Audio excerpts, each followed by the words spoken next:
बिस्मिल्लाहिर्रहमानिर्रहीम। Dear students, आज हम नाइन्थ मैथमेटिक्स के फ़र्स्ट चैप्टर को स्टार्ट करने लगे हैं। जैसा कि आपको पता है कि ये यूनिट नंबर 1 है, उसका नाम है मैट्रिसेस एंड डिटर्मिनेंट्स। इस यूनिट के अंदर दो पोर्शन है। पहला पोर्शन मैट्रिसेस के बारे में और सेकंड जो पोर्शन है वो डिटर्मिनेंट्स के बारे में है। तो यूनिट को स्टार्ट करने से पहले या एक्सरसाइज को स्टार्ट करने से पहले हमें कुछ बेसिक कॉन्सेप्ट्स का पता होना चाहिए मैट्रिसेस से रिलेटेड, जिसमें सबसे पहले मैट्रिक्स की डेफिनेशन है। मैट्रिक्स होता क्या है? मैट्रिक्स की डेफिनेशन बड़ी सिंपल है कि रेक्टेंगुलर अरे of numbers enclose by large brackets is called a matrix. यानी हम कोई भी नंबरों की अरेंजमेंट को अगर किसी लार्ज ब्रैकेट्स के अंदर इनक्लोज कर देते हैं वो मैट्रिक्स बन जाता है।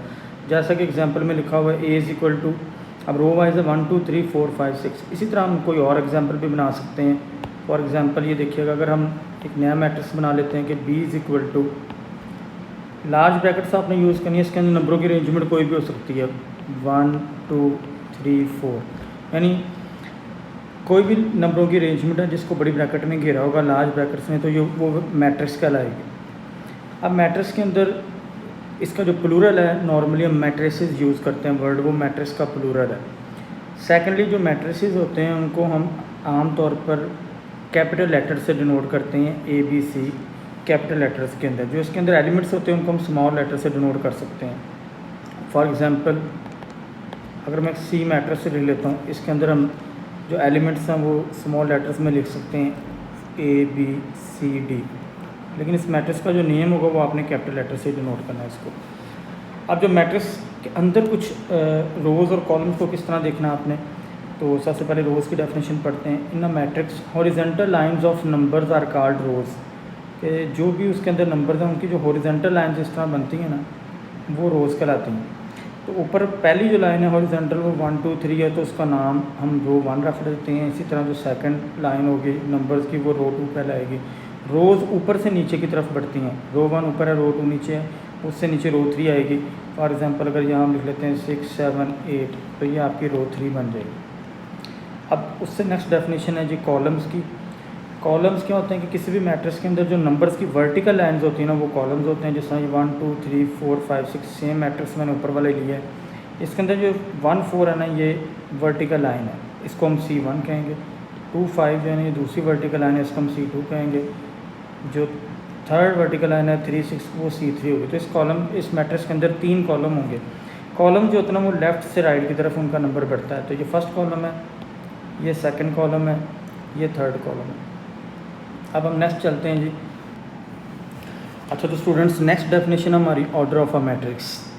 तो किसी भी मैट्रिक्स के अंदर जितनी रोज़ और कॉलम्स होते हैं ना, उसको उस मैट्रिक्स का ऑर्डर कहते हैं। इसकी सिंपल सी डेफिनेशन है, number of rows and columns in a matrix is called order of that matrix. For example ये एक मैट्रिक्स है M, इसके अंदर आप देख सकते हैं कि 1 2 3 ये फर्स्ट रो है, इसी तरह 1 0 2 ये सेकंड रो है, और 3 इसमें कॉलम है। पहला कॉलम ये, दूसरा कॉलम ये, और तीसरा कॉलम C3 ये। अब इसका ऑर्डर होगा 2/3। तो आपने याद रखना है कि हमेशा जो है ना, हम नंबर ऑफ़ रोज़ को पहले लिखते हैं ये, और नंबर ऑफ़ कॉलम्स को बाद में लिखते हैं। तो ये जो 2 है ना, ये रिप्रेजेंट कर रहा है नंबर ऑफ़ रोज़ को, और 3 जो है ना, ये रिप्रेजेंट कर रहा है नंबर ऑफ़ कॉलम्स को। अब ये रूल बन चुका है, अगर आप अपनी मर्ज़ी करेंगे तो फिर वो ऑर्डर सेम नहीं होगा। तो ऑर्डर के लिए आपने रोज़ की तादाद ही पहले बतानी है।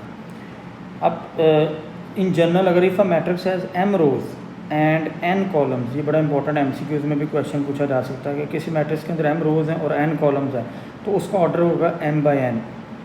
तो M किसकी चीज़, M रिप्रेजेंट कर रहा है रोज़ को और N रिप्रेजेंट कर रहा है कॉलम्स को। तो हमेशा पहले रोज़ बतानी है फिर कॉलम बताना है। अब एक हम मैट्रिक्स और लिख लेते हैं यहाँ पे। फॉर एग्जांपल एक मैट्रिक्स A है आपके पास 1 2 3, इसके अंदर सिर्फ एक ही रो है और इसके अंदर 3 कॉलम है। तो इसका ऑर्डर अगर आपसे पूछा जाए ऑर्डर ऑफ A, तो वो होगा 1/3। अब नेक्स्ट डेफिनेशन है जी इक्वल मैट्रिसेस की। तो कौन कौन से दो मैट्रिक्स इक्वल होते हैं, तो उसकी डेफिनेशन है कि 2 matrices A and B are said to be equal symbolically A is equal to B if दोनों का ऑर्डर सेम होना चाहिए। पहली कंडीशन है कि A का ऑर्डर B के ऑर्डर के बराबर होना चाहिए। दूसरी कंडीशन है कि corresponding elements of A is equal to corresponding elements of B। इसका मतलब ये होता है कि ए के अंदर जिस पोजीशन पे कोई एलिमेंट है, बी के अंदर भी उसी पोजीशन पे वही एलिमेंट सेम होना चाहिए। जिस तरह मैट्रिक्स का ऑर्डर होता है ना, उसी तरह हर एलिमेंट का भी ऑर्डर होता है। अब आप ये मैट्रिक्स को देखेंगे, इसमें 1 जो है ये फर्स्ट रो में आ रहा है और फर्स्ट कॉलम में आ रहा है। इसी तरह बी मैट्रिक्स में भी 1 फर्स्ट रो और फर्स्ट कॉलम में आ रहा है। तो यहाँ 1 और बी वाले 1 का जो है ना वो पोजीशन भी सेम है। अगर हम देखें ए और बी दोनों मैट्रिसेस के ऑर्डर भी सेम है। अगर हम ऑर्डर ऑफ ए को लिखते हैं वो भी 2/2 है और ऑर्डर ऑफ बी जो है वो भी 2/2 है। ऑर्डर भी सेम है और इनके करस्पॉन्डिंग एलिमेंट भी सेम है। 3 जिस जगह पे है यानी फर्स्ट और सेकंड कॉलम में, दूसरे बी में भी 3 फर्स्ट और सेकंड कॉलम में ही है। इसी तरह ए में -4 जिस पोजीशन पे है, बी में -4 उसी पोजीशन पे है और 2 भी सेम अपनी अपनी पोजीशन पे। इनको कहते हैं corresponding elements of A equal to होना चाहिए करस्पॉन्डिंग एलिमेंट्स ऑफ बी के। अब मैंने ए और बी तो इक्वल हो गए। अब मैंने एक मैट्रिक्स लिखा है एल और एम। अगर आप देखेंगे एल और एम में इनके अंदर एलिमेंट्स सेम है, बट उनकी नीचे जो पोजीशन है, पहली रो वाले एलिमेंट सेम है। 2 जिस पोजीशन पे एल में उसी में एम में है। 3 भी अपनी वाली पोजीशन पे, लेकिन एल के अंदर -1 और 2 की जो पोजीशन है वो डिफरेंट पोजीशन है, इसलिए एल और एम जो है ना वो सेम नहीं होंगे। हम कह देंगे corresponding elements are not same. इसी तरह पी और क्यू 2 मैट्रिक्स हैं, इनके अंदर देखेंगे तो पी और क्यू का ऑर्डर सेम नहीं है, तो इसलिए पी और क्यू भी इक्वल नहीं है।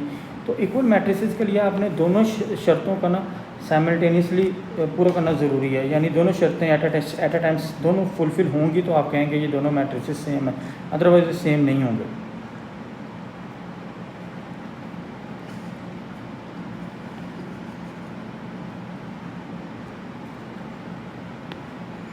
अब हम एक्सरसाइज स्टार्ट करते हैं जी। एक्सरसाइज 1.1 है। इसका जो पहला क्वेश्चन है उसमें पूछा गया कि find the order of the following matrices. अब हम ऑर्डर लिखते हैं। जो ए मैट्रिक्स है उसके अंदर आप देख सकते हैं कि 2 रोज़ हैं 2 कॉलम्स हैं, तो जो ए का ऑर्डर होगा वो बनेगा 2/2। इसी तरह बी मैट्रिक्स जो है उसका ऑर्डर पूछा जाए आपसे, ऑर्डर ऑफ बी, तो उसके अंदर भी 2 रोज़ हैं और 2 कॉलम्स हैं, तो इसका ऑर्डर भी होगा 2/2। अब सी की बारी आती है। ऑर्डर ऑफ सी जो है उसमें आप देखें सी के अंदर सिर्फ एक ही रो है, ये रो 1 है, लेकिन इसके अंदर कॉलम 2 है, तो इसलिए सी का ऑर्डर होगा 1/2। जो मैंने ऑर्डर की आपको डेफिनेशन बताई है तो उसमें मैंने आपको बताया पहले नंबर ऑफ़ रोज़ ही बतानी है आपने।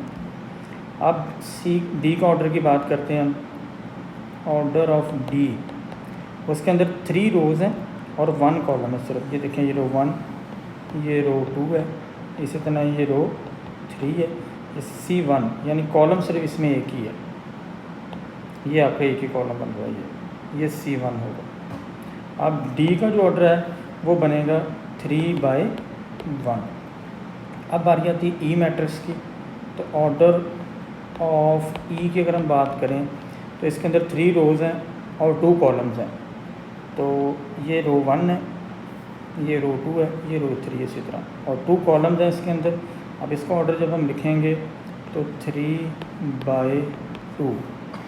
एफ़ की अगर हम बात करें, ऑर्डर ऑफ एफ़, इसके अंदर सिर्फ एक ही रो है और एक ही कॉलम है। आप देख सकते हैं ये ओनली 1 रो, इस तरह देखेंगे तो C1 ओनली 1 कॉलम है इसके अंदर, तो इसका ऑर्डर आ जाएगा 1/1। अब नेक्स्ट क्वेश्चन है जी, उसमें जी का ऑर्डर देखना है हमने। ऑर्डर ऑफ जी, इसके अंदर 3 रोज़ हैं और 3 कॉलम्स हैं, तो इसका ऑर्डर होगा 3/3। अच्छा, अब एच मैट्रिक्स है, उसके अंदर अगर हम देखेंगे तो इसमें 2 रोज़ हैं, ये रो 1 है, ये रो 2 है, और इसमें 3 कॉलम्स हैं, ठीक है, रो 1 रो 2, और इसमें 3 कॉलम्स हैं, C1 C2 एंड ये है C3। तो इसका ऑर्डर जो होगा, ऑर्डर ऑफ एच, वो होगा 2/3।